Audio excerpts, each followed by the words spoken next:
चलिए फ्रेंड्स, होते हैं आज का अपना वीडियो। आज के इस वीडियो में आपको बताऊंगा हाफली एग्जामिनेशन 2021 के लिए कुछ ऐसे महत्वपूर्ण क्वेश्चन जो कि आने वाले एग्जाम रिजल्ट काफ़ी ही महत्वपूर्ण होने वाले हैं।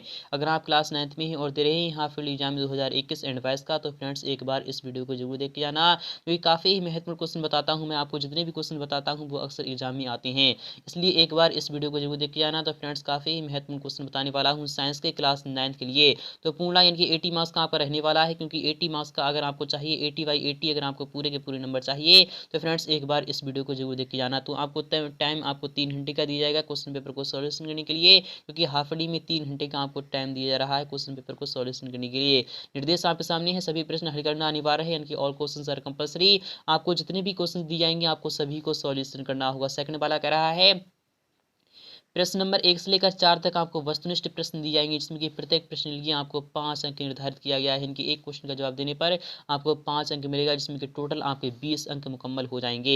थर्ड वाला कह रहा है प्रश्न नंबर 5 से लेकर 22 तक आपको आवश्यकता अनुसार प्रत्येक के आंतरिक विकल्प दिए गए हैं। यानी क्वेश्चन आपके सामने दिया जाएगा कि यानी कौन सा क्या करना है आपको वो बता दिया जाएगा। चौथा वाला कह रहा है प्रत्येक प्रश्न के लिए अंक यानी कि उसके समूह अंक कितने होंगे, यानी कि क्वेश्चन कितने अंक का होगा आपके सामने राइट हैंड साइड में इस प्रकार से यहाँ पर लिख दिया जाएगा। यहाँ पर कह रहा है 5 प्रश्न नंबर 5 से लेकर 9 तक आपको प्रत्येक प्रश्न के लिए लगभग उत्तर आपको यानी कि शब्द सीमा होगी वह 30 शब्द तक होना चाहिए। यहाँ पर छठा वाला कह रहा है प्रश्न नंबर 10 से लेकर 13 तक आपको प्रत्येक प्रश्न का उत्तर 75 शब्दों में देना होगा। इसी प्रकार से 14 से 20 तक आपको 100 शब्दों में देना होगा, और 21 से 22 तक यानी कि प्रत्येक प्रश्न का उत्तर आपको 150 शब्दों में देना होगा। और जहां पर आवश्यक हो वहां पर आपको स्वच्छ व नामांकित चित्र भी बनाना होगा। तो फ्रेंड्स काफी महत्वपूर्ण क्वेश्चन मैं आपको बताने जा रहा हूं, इसलिए एक बार इस वीडियो को लास्ट तक जरूर देख लेना।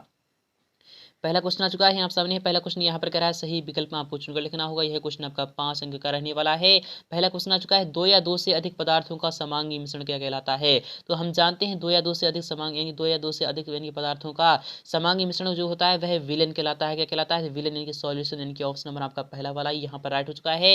नेक्स्ट की बात नहीं, यहाँ पर कह रहा है तेल और पानी को पृथक करने के लिए यानी कि अलग अलग करने के लिए कौन सी विधि का हम उपयोग करते हैं। कौन सी विधि का उपयोग करते हैं? तो पृथक्करण कीप का उपयोग करते हैं, यानी कि ऑप्शन नंबर आपका सा वाला यहाँ पर राइट हो जाएगा।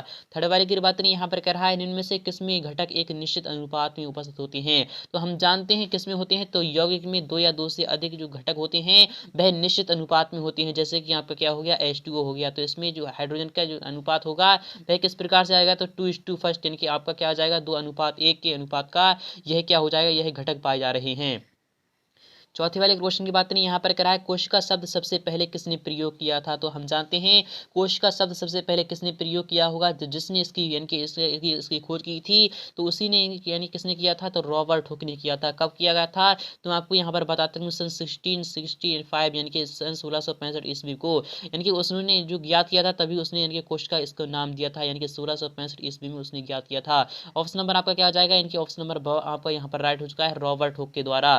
पांचवी क्वेश्चन की बात नहीं, यहाँ पर कह रहा है पत्तियों का हरा रंग इसकी उपस्थिति के कारण होता है, यानी किसकी उपस्थिति के कारण पत्तियों का जो रंग होता है वह हरा ही होता है। आखिर वह और कोई सा कलर भी हो तो सकता था, लेकिन वह किसकी उपस्थिति के कारण उसका कारण कलर जो होता है वह इनके हरा ही होता है। तो वह होता है क्लोरोप्लास्ट के कारण। किसका होता है? क्लोरोप्लास्ट, अर्थात आपका क्या आ जाएगा, हरित लवक क्या आ जाएगा, तो हिंदी में इसे हम हरित लवक कहते हैं। क्या कहते हैं? तो हरित लवक, यानी कि आपको अगर हरित लवक अगर आपको ऑप्शन में दिखाए तो आपको हरित लवक लिख देना है, क्योंकि हरित लवक को ही क्लोरोप्लास्ट कहा जाता है।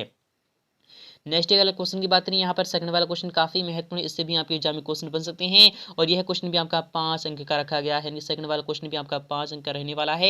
5 जोड़े 1 इक्वल टू आपका 5 होता है। नेक्स्ट ये यहाँ पर क्वेश्चन कह रहा है रिक्त स्थानों की आपको पूर्ति करना है, फिर द बैलेंस आपको खाली स्थान भरना होगा।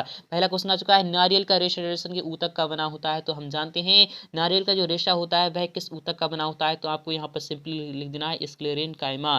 क्या लिख देना है आपको यहाँ पर सिंपली लिख देना है स्क्लेरेन कायमा, क्या लिख देना है इसके लिए रेन कायमा लिख देना है। इसके लिए रेन मैंने ऊपर लिख दिया और यहाँ पर कायमा लिख दे रहा हूँ। आपको यहाँ पर इस टाइप से क्या लिख देना है, इसके लिए रेन कायमा ऊतक का बना होता है नारियल का रेशा। नेक्स्ट ईयर बात नहीं, यहाँ पर कह रहा है घड़ी के पेंडुलम की जो गति होती है वह किस गति का उदाहरण है। तो हम जानते हैं घड़ी के पेंडुलम की जो गति होती है वह घूर्णन गति का उदाहरण है। किसका है, तो आपको यहाँ पर सिंपली घूर्णन यानी कि रोटेशन लिख देना है। क्या लिख देना है आपको, रोटेशनल भी आप यहाँ पर लिख सकते हो, रोटेशन को ही हम घूर्णन कहते हैं। नेक्स्ट की बात है थर्ड वाला क्वेश्चन भी आपका इंपोर्टेंट है, इससे भी आपके एग्जाम में क्वेश्चन बन सकते हैं, काफी महत्वपूर्ण यहाँ पर रखा गया है। यहाँ पर क्या कह रहा है लाइसोसोम को कहते हैं। तो लाइसोसोम को क्या कहते हैं, तो हम जानते हैं लाइसोसोम को क्या कहते हैं, आत्महत्या का थैला कहा जाता है। क्या कहा जाता है, तो आत्महत्या का थैला कहा जाता है। आत्महत्या का थैला कहा जाता है लाइसोसोम को। तो आत्महत्या आपको यहाँ पर क्या लिख देना है, आत्महत्या लिख देना है, आत्महत्या का थैला यानी कि लाइसोसोम को कहा जाता है। नेक्स्ट ये बात नहीं, पादप कोशिका की भित्ति क्या होती है, पादप कोशिका की जो भित्ति होती है वह किसकी बनी होती है, वह सेलुलोज की बनी होती है। क्या बनी होती है, किसकी बनी होती है, तो सेलुलोज। आपको यहाँ पर सिंपली सेलुलोज लिख देना है, आपका आंसर आ जाएगा। नेक्स्ट ये बात नहीं, वेग परिवर्तन दर को कहते हैं, तो वेग परिवर्तन दर को हम त्वरण कहते हैं। क्या कहते हैं, तो आपको सिंपली यहाँ पर त्वरण लिख देना है। इस टाइप से आपके पांचों के पांचों आंसर मिल चुके हैं आपको। नेक्स्ट की बात नहीं, थर्ड वाला क्वेश्चन भी आपका इंपॉर्टेंट है, काफी महत्वपूर्ण, इससे भी आपके एग्जाम में क्वेश्चन बन सकते हैं, काफी महत्वपूर्ण। यहाँ पर थर्ड वाला क्वेश्चन कह रहा है सही जोड़ी बनाइए, यानी कि मैच द फॉलोइंग, आपको मिलान करना होगा। तो पहला क्वेश्चन आ चुका है, संयोजी ऊतक क्या होते हैं, तो हम जानते हैं संयोजी ऊतक क्या होते हैं, तो आपका आंसर आ जाएगा रक्त पर। क्या आ जाएगा, रक्त पर आ जाएगा, क्योंकि दो या दो से अधिक ऊतक ही संयोग करके रक्त का निर्माण करते हैं। और तंत्रिका कोश यानी कि तंत्रिका ऊतक क्या होती है, तो हम जानते हैं तंत्रिका ऊतक क्या होती है, तो आपका आंसर आ जाएगा न्यूरॉन। क्या आ जाएगा, आपको यहाँ पर न्यूरॉन पर चलाएगा, क्योंकि तंत्रिका ऊतक की जो इकाई होती है वह न्यूरॉन पर ही चली जाएगी।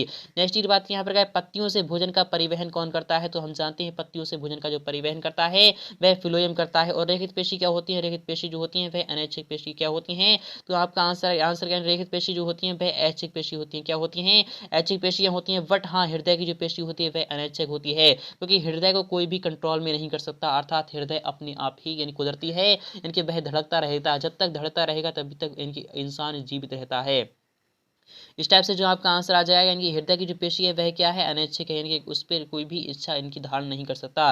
नेक्स्ट की बात नहीं, यहाँ पर फोर्थ वाला क्वेश्चन भी आपका इंपॉर्टेंट है, काफी महत्वपूर्ण है, इससे भी आपके एग्जाम में क्वेश्चन बन सकते हैं और काफी चांस है इससे आपके एग्जाम में क्वेश्चन आएंगे। यहाँ पर कह एक शब्द या फिर एक वाक्य में आपको आंसर देना होगा। पहला क्वेश्चन आ चुका है, संवेग का मात्रक आपको लिखना होगा। तो हम जानते हैं संवेग इक्वल टू आपका किसका होता है, तो संवेग इक्वल टू आपका किसके इक्वल होता है, तो संवेग इक्वल टू जो होता है वह किसके इक्वल होता है, तो आपको यहाँ पर बता रहा हूँ द्रव्यमान गुणा क्या होता है, तो द्रव्यमान गुणा होता है वेग, यानी द्रव्यमान गुणा वेग। मैं आपको यहाँ पर शॉर्ट में बता रहा हूँ, द्रव्यमान गुणा वेग होता है, क्योंकि P इक्वल टू एम होता है, एम से द्रव्यमान है और V से आपका वेलोसिटी यानी कि क्या है, वेग है। तो इसका जो मात्रक हो जाएगा वह क्या हो जाएगा, तो आपका किलोग्राम मीटर प्रति सेकंड क्या हो जाएगा, किलोग्राम यानी कि किलोग्राम मीटर प्रति सेकंड, इसका ये क्या हो जाएगा, एग्जाम्पल हो जाएगा, किलोग्राम मीटर प्रति सेकंड इसका एग्जाम्पल हो जाएगा। संवेग का मात्रक आपका आ चुका है किलोग्राम मीटर प्रति सेकंड, क्या आ चुका है, किलोग्राम मीटर प्रति सेकंड आ चुका है, तो यही इसका मात्रक हो जाएगा। नेक्स्ट की बात नहीं, एक गाड़ी का ओडोमीटर क्या मापता है, तो हम जानते हैं एक गाड़ी का जो ओडोमीटर होता है वह क्या मापता है, तो उसकी चाल को मापता है। क्या मापता है, चाल को मापता है।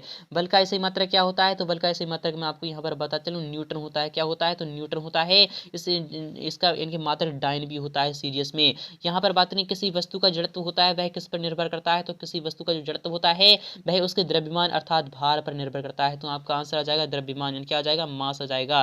नेक्स्ट की बात है, उस ऊतक का नाम लिखिए जो हमारे शरीर में गति बनाए रखने के लिए यानी कि उत्तरदायी होता है। कौन सा, यानी उसका ऊतक क्या है, उस ऊतक का नाम क्या है, तो पेशी ऊतक है। क्या है नाम, आपका आंसर आ जाएगा, तो पेशी ऊतक आपका सिंपली आंसर आ जाएगा। नेक्स्ट की बात नहीं, नेक्स्ट वाला क्वेश्चन भी आपका इंपॉर्टेंट है, काफी महत्वपूर्ण, इससे भी आपके एग्जाम में क्वेश्चन बन सकते हैं। यहाँ पर कह रहा है पदार्थ से आप क्या समझते हैं, अर्थात पदार्थ क्या होता है, तो आप हम जानते हैं दो या दो से अधिक यौगिक या फिर यानी कि दो या दो से अधिक तत्व मिलकर एक पदार्थ का निर्माण करते हैं, या फिर दो या दो से अधिक यौगिक मिलकर एक पदार्थ का निर्माण करते हैं। जैसे क्या हो गया, जैसे कि हमने जल ले लिया, क्या ले लिया, हमने जल ले लिया, जल के साथ साथ हमने ले लिया ये क्या ले लिया, NaCl ले लिया। तो NaCl का जो हम यानी कि हम इसका घोल कर देते हैं, जो हमें मिलता है तो वह एक पदार्थ कहलाता है। इस टाइप से लिख दीजिएगा, आपका आंसर आपके सामने। नेक्स्ट की बात नहीं, कोलॉइड के आपके दो गुण लिखना है, यानी कि अर्थात कोलॉइड क्या होता है, तो कोलॉइड हम जानते हैं बंद कमरे में यानी कि जो रोशनी आती है अर्थात जो प्रकाश आता है उसी को हम कोलॉइड की कड़ी कहते हैं।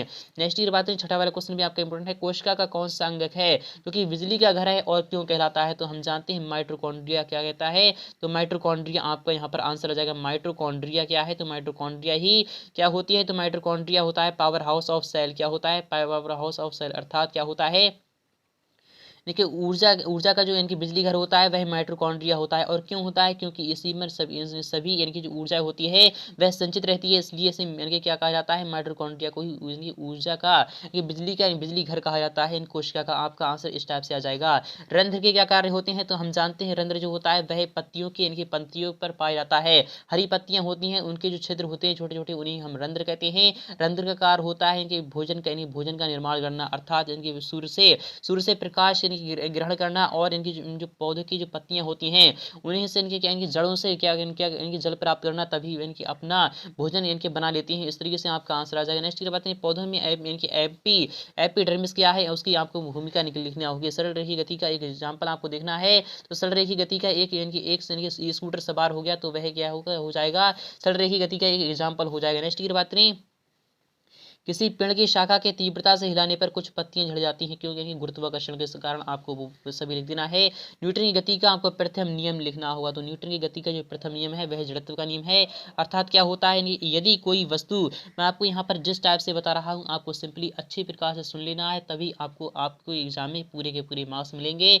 तो आपका क्या होता है न्यूटन की गति का पहला नियम क्या होता है, यदि कोई वस्तु विराम अवस्था में है तो वह विराम अवस्था में ही रहेगी। यानी कि यदि कोई वस्तु बिंदु ए पर खड़ी है तो बिंदु ए पर ही खड़ी रहेगी, और यदि कोई वस्तु गति कर रही है यानी चल रही है तो वह चलती ही रहेगी जब तक कि उस पर कोई बाह्य बल कार्य न करती। अर्थात यहाँ से जब तक कोई बाह्य बल कार्य न करे, यानी कि अगर कोई वस्तु चल रही है तो वह चलती ही रहेगी, और अगर कोई वस्तु रुकी हुई तो वह रुकी हुई रहेगी जब तक कि उस पर कोई बाह्य बल यानी कि अदर कोई व्यक्ति उस पर कार्य न करे। इस टाइप से आप यहाँ पर लिख दीजिएगा, आपका आंसर आ जाएगा।